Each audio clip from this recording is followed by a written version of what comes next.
bienvenue dans ce tutoriel qui va être dédié à la création de réservations par la console d'administration. On va tout d'abord se rendre dans le menu de gauche et cliquer sur réservation. Voilà la liste des réservations actuelles qui s'affiche. Et ensuite aller dans l'onglet ajouter une réservation. Alors, dans cette page, on a deux parties. La partie du haut qui va nous permettre de faire les actions et la partie du bas qui, elle, va nous donner les disponibilités. Pour le scénario d'aujourd'hui, on a une famille de 3 personnes qui souhaitent réserver des vélos premium du 17 au 23 août. Alors le premier réflexe à avoir dans ce cas-là, ça va être tout simplement d'aller vérifier dans les disponibilités si on a bien les vélos premium, des vélos premium qui sont disponibles, hein, évidemment.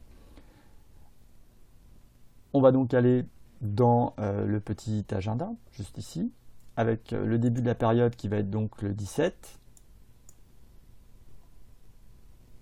Je vais remonter tout ça. La fin de la période qui va être le 23, ici. Et ensuite, on va donc vérifier qu'on a bien les véhicules disponibles. Dans notre tableau des disponibilités, on a la première ligne qui, elle, nous donne les noms des sous-catégories. Hein. Vous voyez que vous avez tous les véhicules qui sont rangés par sous-catégorie, sauf le Cézanne, puisque lui n'est pas actif, donc il n'y a pas de sous-catégorie qui s'affiche. Et nous, ce qui nous intéresse, ça va être donc de vérifier que pour cette période donnée, on a les véhicules premium, on en a assez de disponibles.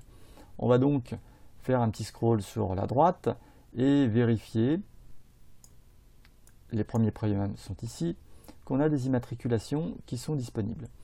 Si je descends un petit peu, là je vois que les premiums 12, 13 et 14 ne sont pas disponibles, ils sont loués du 20 au 23. Donc évidemment, on n'utilisera pas ces immatriculations ici. Par contre, si je vais un petit peu plus loin, évidemment, on a le 15, 17 et 18 qui sont disponibles. C'est ceux-là qu'on va prendre. Ils sont bien disponibles du 17 au 23, pas de souci. Je vais donc remonter dans la première partie de ma page. Je vais choisir le type de véhicule, le vélo électrique. Ensuite,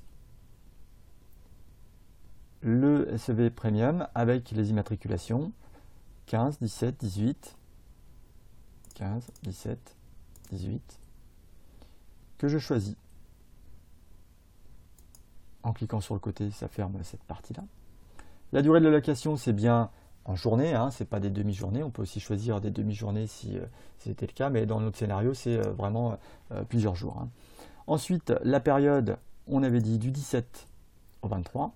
En cliquant sur le premier agenda, il nous indique que du 20 au 23, il y a déjà des véhicules, des premiums qui ont été réservés, donc de bien choisir la bonne immatriculation.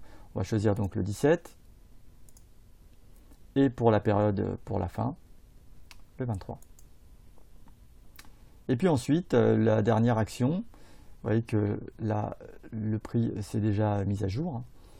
Pour la dernière action, on va choisir l'état de la réservation, c'est-à-dire soit annuler, mais là c'est dans le cas où on a une réservation qui a déjà été effectuée, on pourra l'annuler plus tard, soit confirmer, c'est le cas le plus général, soit attente.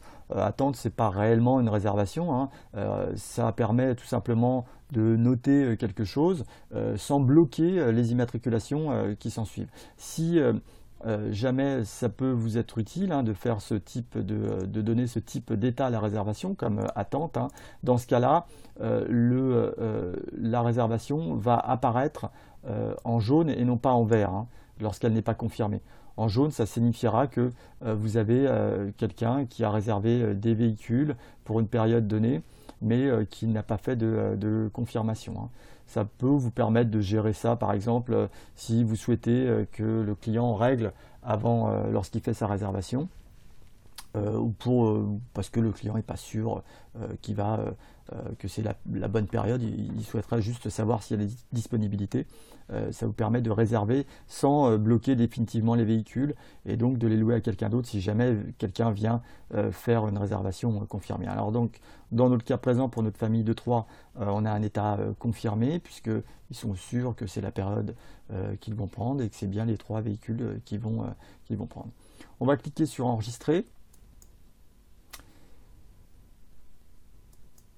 Apparaît donc les détails du client, on va noter le prénom, hein.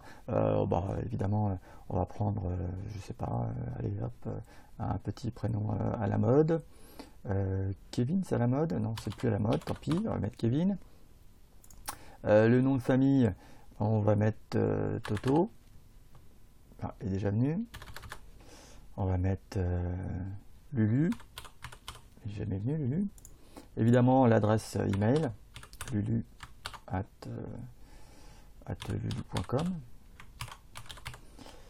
Le numéro de téléphone, hein, 06.